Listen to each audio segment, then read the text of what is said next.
It's the question that Braves fans have been asking for years now. What is the future of the shortstop position past Orlando Arcia? I'll answer that question and many more on today's Mailbag episode of Locked On Braves. So let's get into it.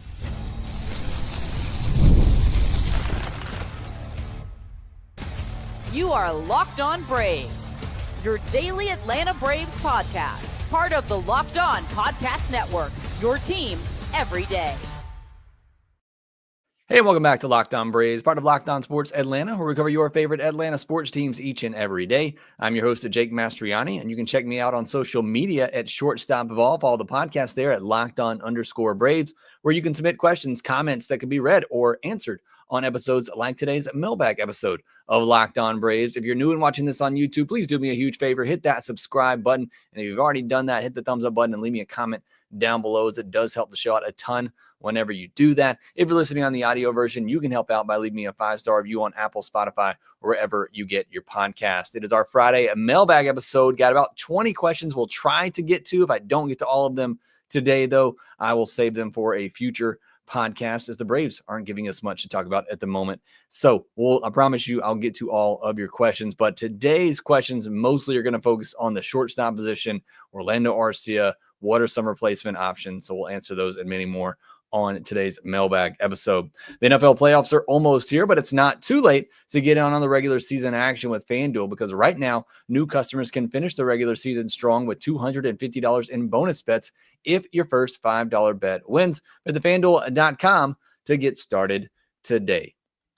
Well, as always, thank you so much for your questions that you submitted on social media. Again, for those who are new listeners, every week we do a Mailbag episode. I send out a post from LockedOn_Braves asking for questions. Submit your questions under that post to be answered in our weekly Mailbag episode. And today, I'm just going to go through the list like I normally do. There are some about Orlando Arcia that I want to get to, and then I'll answer later in the episode. But let's start out with Dustin Mounts, who said, who would be your top veteran pitcher that is closer to the end of his career to bring in to help the younger pitchers continue to grow and be a new person that they can learn from and bounce ideas off of? So obviously taking Morton out of the question. I guess you're also taking Chris Sale out of the question, because I think Sale is that veteran guy now who just won a Cy Young that I think the young guys can get a lot from. But, taking those guys aside, I think the two obvious candidates you look at are Max Scherzer and Justin Verlander. Take your pick of which one. I mean, both of them are future Hall of Famers.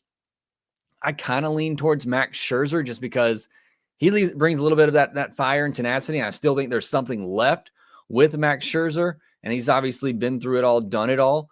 So I kind of lean towards him as that top veteran to close out their career, maybe get one more shot at a World Series, and to help, bring some knowledge to the younger guys in the rotation. So, I mean, there's two perfect Hall of Fame candidates out there this offseason. Again, I don't know how good and how much either one of them can actually give you in 2025, but I think both would fill that role as being a veteran who can share some knowledge with the younger guys in the rotation, a Strider and AJ Smith-Shawver and the likes, to help mold them and bring them in. Spencer Schwellenbach as well.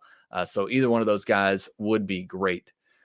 Peterson says, does Arcia need competition at shortstop to play better? I hope not. I hope he's motivated on his own. And especially after the season that he just had, I would hope there doesn't need to be motivation. Now, sometimes that can spark a player, certainly. And that's why I said, I don't care who you go out and get this offseason.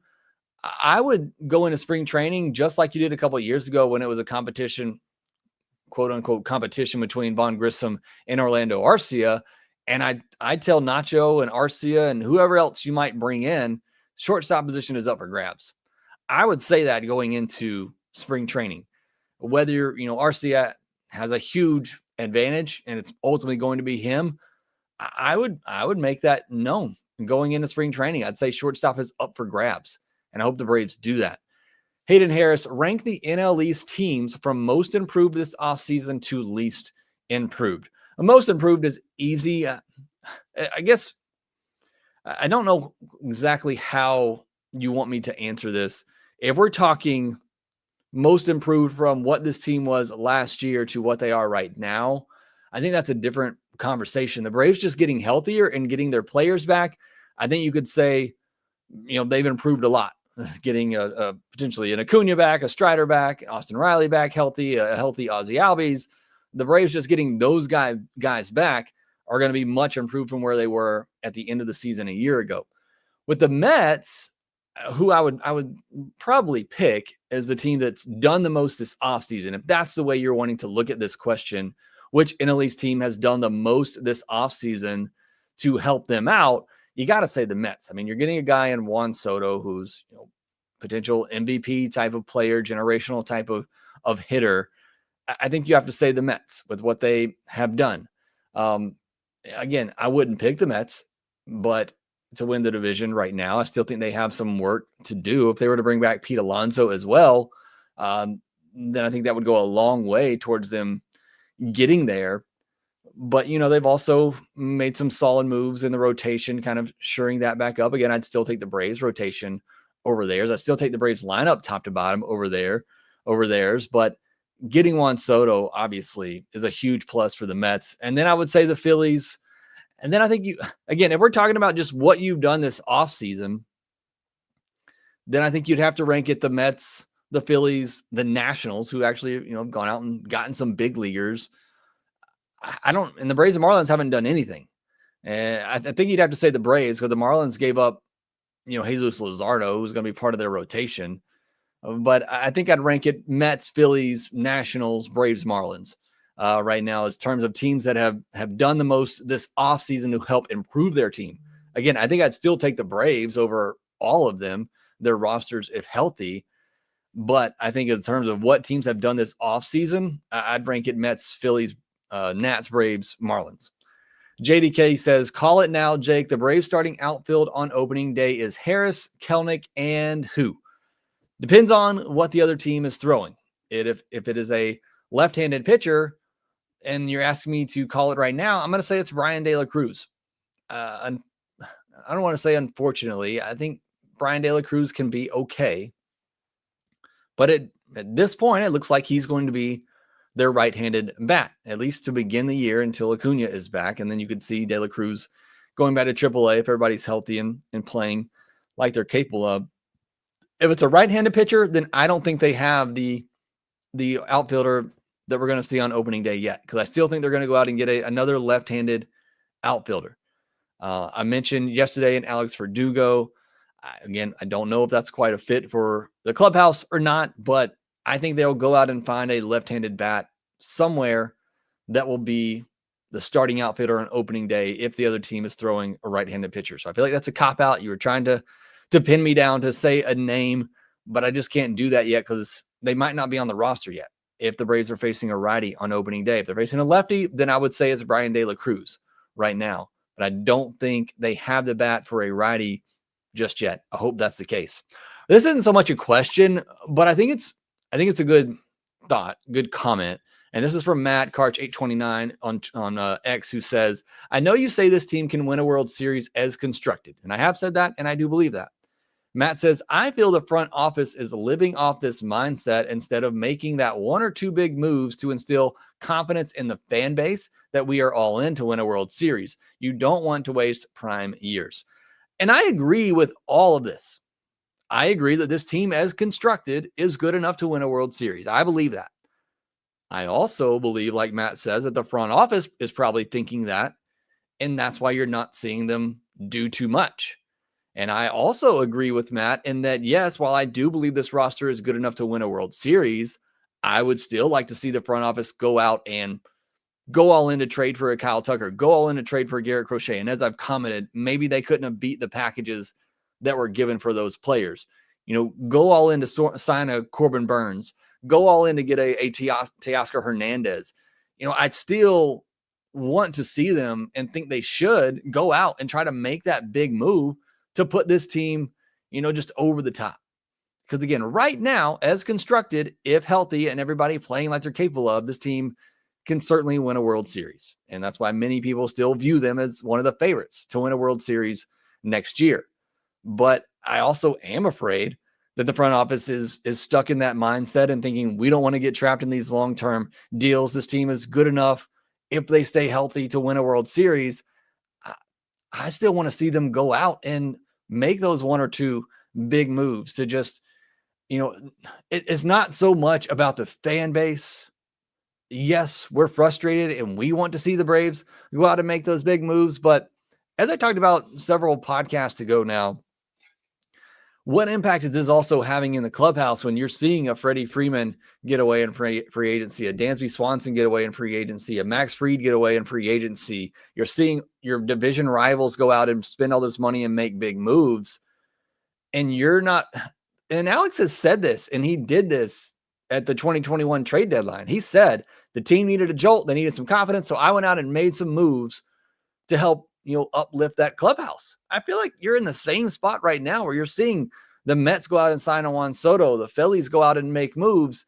And if I'm Matt Olson and Austin Riley sitting at home and I'm seeing all this, I'm thinking, what is my front office doing for me, for my team, to give us the best chance to win next year? So again, I don't think it's so much for the fan base that you need to go out and make a big move, but I think at some point, don't you have to go out there and send a message to your team to say, yeah, I think you're great, but here's a little bit of help to make you be even greater. Because I think you got a chance to win a World Series. Here's that big move to really help you get there and accomplish your goals. And so far to this point, we haven't seen that happen. So good comment there from Matt. Appreciate you saying that. All right, several more questions to get into, including some more on the shortstop position. We'll get into those here next.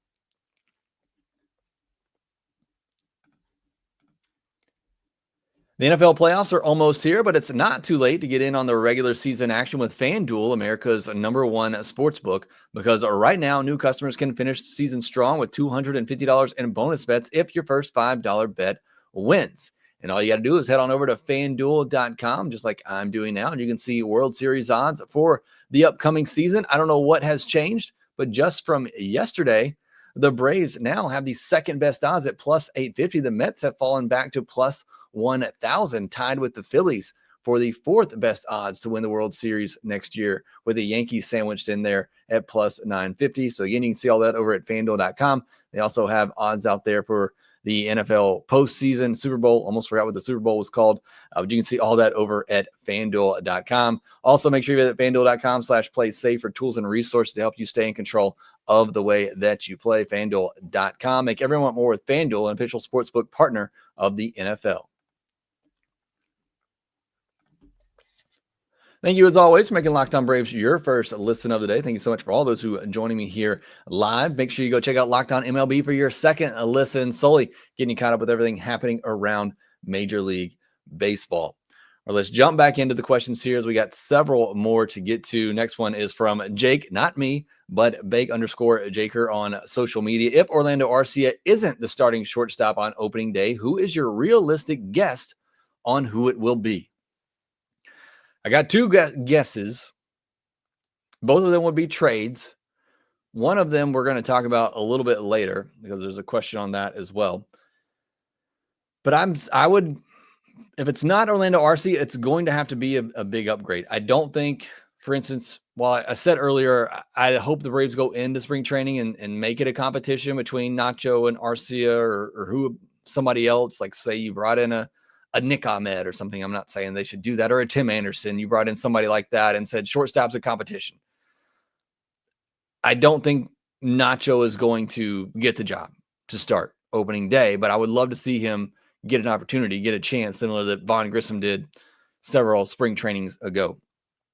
But I don't think that's going to be the case. So I think if it is going to be somebody other than Orlando Arcia, it's going to have to be a bigger move through a trade. And that means Bo Bichette is certainly a possibility, or Geraldo Perdomo from the Diamondbacks. I think are the two most likely candidates that come to mind. I don't think either of those is happening. If I have to predict right now, I think Orlando Arcia is your starting shortstop on opening day next year, and maybe Bo Bichette is your starting shortstop by the All-Star break. You can very well see that happening next year as well. T Studios says, how do you feel about Buck Farmer as a reliever for the Braves? He had a 3.04 ERA in 61 games last year and could be relatively cheap. I'll be honest, Buck Farmer is not somebody on my radar or somebody that I've really even looked into, but Again, I'm all for finding some cheap bullpen options. They have already spent so much money on the bullpen. I do not want to see them go out and sign another $10 to $15 million deal unless it is for a Jeff Hoffman, who you could potentially use as a starter or in a swing role like that, who could either be a setup guy or perhaps a starter. Buck Farmer, right-handed pitcher, 33 years old, did have a pretty good season last year, striking out just a batter an inning.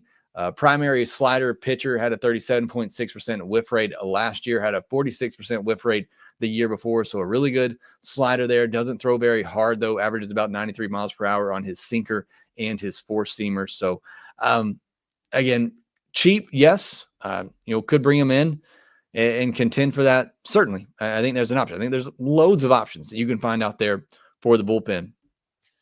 CE says, how long until we get a shortstop from the minors that's good enough to replace Arcia? Is there any real prospect at the shortstop position we should be looking forward to? I miss the days of Furcal, and don't we all? I mean, Nacho Alvarez is knocking on the door. I just don't know that the Braves believe he can handle the shortstop position. And here's the thing. Defense should be the main priority for a shortstop. And that's what it was for years. You think back to the Omar Vizquel, the Ozzie Smiths of the day. It was important about how well you played the position defensively. It wasn't until A-Rod, Jeter, and the likes that really reigned in this new era of shortstops where it became a lot about offense. And if you can do both, great. But it really should be about defense. And I think the Braves believe that and prioritize that, which is why I think Orlando Arcia has lasted as long as he has at the shortstop position. I don't know that they believe in Nacho to do that. And if that's the case, then Nacho probably needs to be traded before his prospect value, just potentially tanks if it hasn't already. But I don't think the Braves believe that Nacho can be that guy. Otherwise, I think we probably should have already seen him push Arcia a little bit more. In the minors, though, there's really not anything to get excited about at this point. Ambiorus Taveras, I think he has the best glove in the system that I have seen. And I don't have the privilege, the ability to watch all the minor league games. But Ambiorus Taveras, I think, has the best glove in the system, certainly in the infield. But he's striking out 30 to 40% of the time and single A. If he can improve with the bat, he is somebody that I would be really excited about. Outside of him, you're looking at a Jose Perdomo who was probably 4 or 5 years away from being ready at the big league level. So again, those are two guys that potentially could be shortstops, but you're talking 3, 4, 5 years in the future when this window is potentially closing.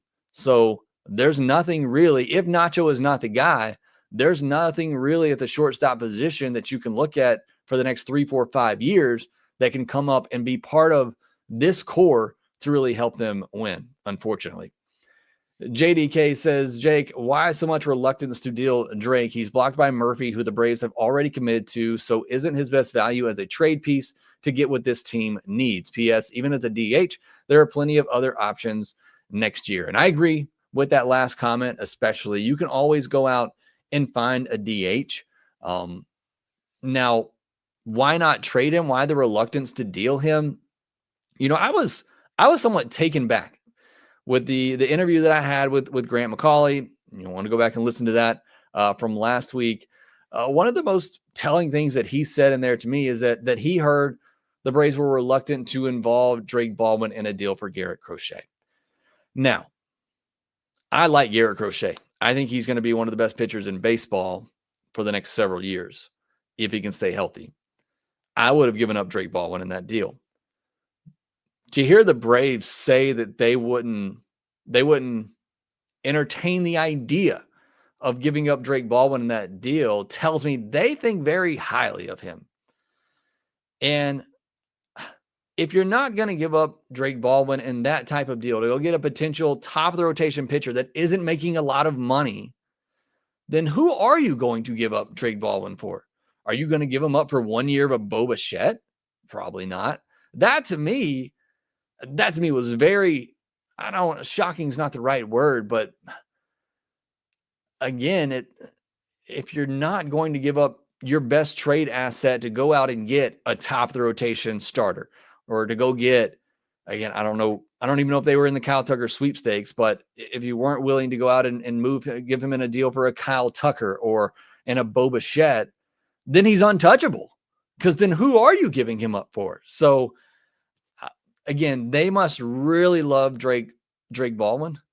I'm getting some Seinfeld references back in my head again after that episode. But yeah, I don't know. There must be something there that the Braves see. And I'm not saying they shouldn't. He had very good numbers across the board at AAA last year, and the underlying data backs it up. So there's a chance that Drake Baldwin is just him. And the Braves have done a great job of holding on to the guys who they believe can be something, and trading off the guys that they believe, can be somewhat throwaways. They've done a good job in trades, not giving up much. And so if they believe that highly in Drake Baldwin, then we should probably be pretty excited about him. But to your point, where does he play? Because he is blocked by Murphy. And yeah, you could put him as a DH and it'd save you a lot of money the next several years. And then maybe you transition him into a catcher. I mean, there's ways you can do it and keep Drake, but I was quite surprised by that comment from Grant to hear that they were reluctant to, or unwilling to, put Drake Baldwin in a deal for Garrett Crochet. Because if you're not going to trade him in that type of deal for a potential top of the rotation arm who had 2 years of control and was cheap, then who are you going to trade him for? All right, we got several more questions to get into, some more on the shortstop position. We'll get into those here next. You shouldn't have to worry when you're getting ready to buy tickets to your next big event, and you don't when you use Gametime. Gametime is a fast and easy way to buy tickets for all the sports, music, comedy, and theater events near you. They have killer last-minute deals. You can filter it to see all-in prices, get a view from your seat, and it's all right there on one page in the app, and you get their best price guarantee. The Gametime guarantee means you'll always get the best price. If you find tickets in the same section and row for less, Gametime will credit you 110% of the difference. And again, what I love, a couple of features that I love that you're able to filter that all-in price. There's no guessing when you get to the checkout screen. You know exactly what you're paying, and you can see that view from your seat. So if you're going to an old ballpark like Wrigley or Fenway, you don't want that obstructed view. You can see that right there in the app. So download the Gametime app, create an account, use code LOCKEDONMLB for $20 off your first purchase. Terms apply. Again, create an account, redeem code LOCKEDONMLB for $20 off your first purchase. Download Gametime today. Last minute tickets, lowest price guaranteed. All right, let's jump back into the questions here. Still got several more to get to. Again, if I can't get to your questions today, we'll get to them in a future episode. But Dan Antler says, take a deeper look at Geraldo Perdomo as a shortstop option. Great defense, doesn't strike out, and continues to improve at the plate. The D-backs will trade him when Lawler proves he's ready to take over at shortstop. And look, I like getting Perdomo. I'll admit at the beginning of the offseason, I just thought it was an okay. I thought it'd be somewhat of a slight upgrade over Orlando Arcia, and I still think that's the case. But I do like Perdomo, and I've actually been watching some Diamondback games here lately. I've watched Merrill Kelly pitch twice this offseason. I would love a trade for Merrill Kelly and Perdomo. I don't know what the Diamondbacks are doing, though. I think they're going to try and go out and compete next year. And if that's the case, they're probably not going to go up a Kelly who's not making a lot next year. But, as you said, maybe it's not at the start of the season. Maybe they get into the season and, the Diamondbacks fall behind and a Kelly and a Perdomo becomes available at the deadline. That'd be a great package for the Braves to go out and get. But I'm okay with Perdomo because, like you said, it's a guy that puts the bat on the ball, can hit for average, has some speed, at least more than Arcia, and still plays good defense. So I do like him. It's just the only reason I've been kind of hesitant for that move in the past is because he's still not that guy of the future for me. But that guy's not in the system. So, go out and get somebody like him who could be part of this group and help you out. So I like him. I certainly do. I would not be mad at all for a move for Perdomo. I've been watching a lot of Diamondbacks games lately. He's looked really solid at shortstop and at the plate. So I would not hate that move at all. Caden Hurd, if we are to make a big move, is it free agent or trade? I almost feel like it has to be trade. I mean, the only big free agent targets left out there are Corbin Burns, who wants over $245 million. Braves just aren't going to do that, unfortunately. Pete Alonso, the Braves don't need a big-time first baseman. Teoscar Hernandez, Anthony Santander, and I think there was one other name I was thinking of. And then it's just, the relievers, like a Jeff Hoffman or Tanner Scott, names like that. Those are the big free agents left. And again, unless it's a Jeff Hoffman, we see the Braves do a Ronaldo Lopez type of deal, that feels the most likely of that group. And again, it just depends on what you are considering a major move. But I think if there is a major move to be made, it's going to have to be through trade. I've always felt that because Alex just isn't going to pay these free agent prices. Gleyber Torres just got $15 million. It's a one-year deal, yeah, but it's still $15 million. And if you're trying to stay under the luxury tax for this year, it doesn't help. Jacob says, how long do we go until we see a major move? Is it possible we see A bide his time and make a splash right before spring training, or does it happen sooner? I mean, like I said, there's 5 or 6, I think, free agents left that many would consider to be a big impact move. Jack Flaherty was the other name I was trying to think of as a free agent starter. I'd throw him in that list as well.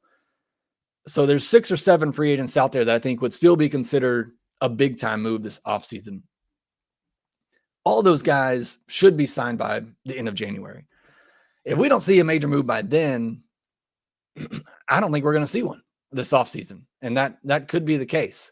It's just, and I don't like, it doesn't seem to really work out for those signings late in spring training. You saw it last year with Jordan Montgomery and Blake Snell, who signed really late. Their seasons got off to a weird start. Blake Snell eventually got on track. Jordan Montgomery never did.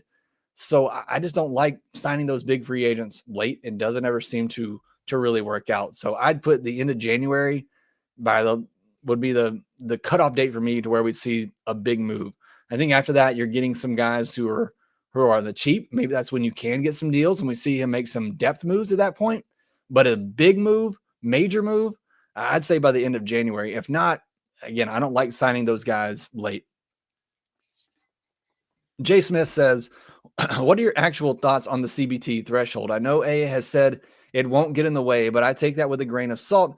Do you think it is a real deterrence to make moves, or is it the fact that the value of signing and trades just isn't there this offseason for AA? I think it's a combination of both.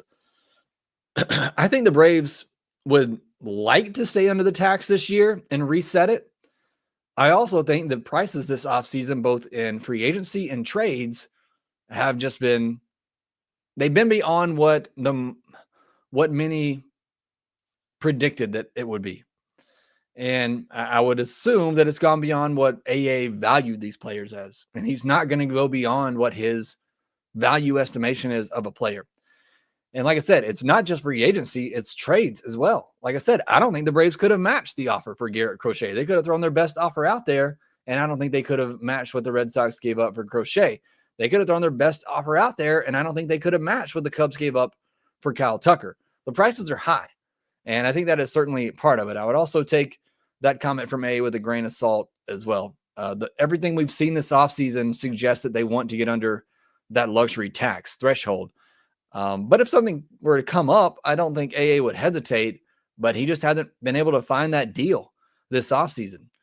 Something of a scientist, I think that Brian De La Cruz can actually be a really, really good fit for the Braves. It will be the first time he'll get playing time with a winning org. Also, I would love Luke Weaver as a swingman and Camilo Duvall as our long-term closer. They'd have to trade, obviously, for Duvall. I don't know that the Giants are going to sell low on him. I know there's been some rumblings out there that they'd be willing to trade him. I don't see the optimism from Brian De La Cruz because I don't think he's going to get a chance to play every day. I think he's going to be a short side platoon. Maybe he does early on until Acuna is ready. If the Braves can't find that other left-handed outfield bat this offseason, which I think they will, I hope they will. I just don't know how much playing time Brian De La Cruz is going to get. It's also just really nothing in the profile for me that suggests that he's going to be anything more than a fringe, starter, fourth outfielder type. I like to have that optimism and would love to see it happen. I'm just not as optimistic about that as you are. The Chosen One says, do you think we bring back Eddie Rosario for familiarity and stability in the outfield until Acuna is absolutely ready? I believe the Braves are the only team that gets the best rate of return on him for a stopgap. Look, I said yesterday, I'm done with the Adam Duvall and the Eddie Rosario experiment. But I also recognize that the Braves need a left-handed bat. And if you can get Eddie Rosario for, let's say, $3 million, what you got Adam Duvall for last year, I don't think that's the end of the world. Again, especially if it's a short, time until you're just getting Acuna back. I wouldn't be thrilled about it. But could you do an Eddie Rosario and Brian De La Cruz platoon until Acuna returns? Maybe. But I hope they shoot a little bit higher than that. I'm just kind of the Eddie Rosario experiment. It was great, but his at-bats are very frustrating at times, especially when he's not going well. PJ's Braves, other than staying healthy, what improvements would you like to see from Michael Harris in 2025? Plate discipline. I mean, you'd love to see him walk a little bit more. I'd love to see him be a better base stealer. Maybe the hamstring kind of held him back in the second half of this past year, but I'd love to see him, take some more walks, get on base, and use that speed. That to me is the next step for Michael Harris and him becoming a 25 type of player. Sam Bolin, which do you think has a higher priority of, a starter or an outfielder? Hopefully a starter. I think a starter is the bigger priority. You need both, but I think you need that depth starter. KO Slice, are you worried about Matt Olson's mediocre 2024? Do you believe it was just a one-year fluke, or do you think this may be an issue to watch for the upcoming season? I take 29 and 98 as a fluke down year for Matt Olson, but no, I'm not worried about it. I'd be shocked if he doesn't hit over 30 home runs and drive in over 100 runs this upcoming season, assuming he plays every game again. Sam Bowler, another question. Manfred recently said the contract deferrals can become a problem. Do you think the next CBA might have some changes to the way contract deferrals work, especially regarding luxury tax? Lastly, what's your opinion on them? Look, it's within the rules, so I'm fine with it. I do think there needs to be some changes to it, certainly some conversations about it in the next CBA. There's probably also going to be some conversations about a cap. I don't think that's going to happen. We'd have a strike if that is the case. But I do think those conversations need to be on the table next time around, because it's gotten a little out of hand with Steve Cohen. I mean, you can say what it is, but Steve Cohen coming into the game and willing to spend all of his money to try to put a winner on the field, it has changed the game a lot and what teams are willing to do. And now you've seen the Dodgers match that. The Yankees have always been willing to match that. And it's creating this scenario where you have 3 or 4 teams who are competing for the best players every offseason. And I think something has to be done about that. Benjamin Dalton, what about Austin Hayes to help out in the outfit? I like Austin Hayes as well, but it's a right-handed bat. And again, I feel like they've got that in Brian De La Cruz, but he does have minor league options, and I think Hayes is better. So I wouldn't mind that at all. I think he certainly could be that one of those right-handed bats. Howard says Brian De La snooze, so he is not buying the comeback and bounce back for Brian De La Cruz. Thank you all for joining me on today's podcast. Did get to all the questions. Sorry I rushed through some of those at the end, but Walker Watson, Howard, Jules to go, Patrick McCarthy, Garrett Clemens, Tanner Scott, the lefty that used to play for Miami. Yes, that would be that. Tanner Scott would be a big pickup for the Braves. Doc's cards in here as well. Thank you all for joining me here live. But that will do it for this episode of Locked On Braves. Make sure that you follow us on social media at Shortstop Ball, at @LockedOn_Braves. Thanks for making us your first listen of the day. Go check out one of the other great podcasts here at Locked On. You got a Locked On podcast for pretty much every team in baseball right now, as well as Locked On MLB. So make sure you go check them out and give them a listen. Subscribe on YouTube if you're new. Hit that thumbs up button if you haven't already. Make sure that you rate, review, and subscribe to the Locked On Braves podcast wherever you get your podcast, and we will talk to you next time.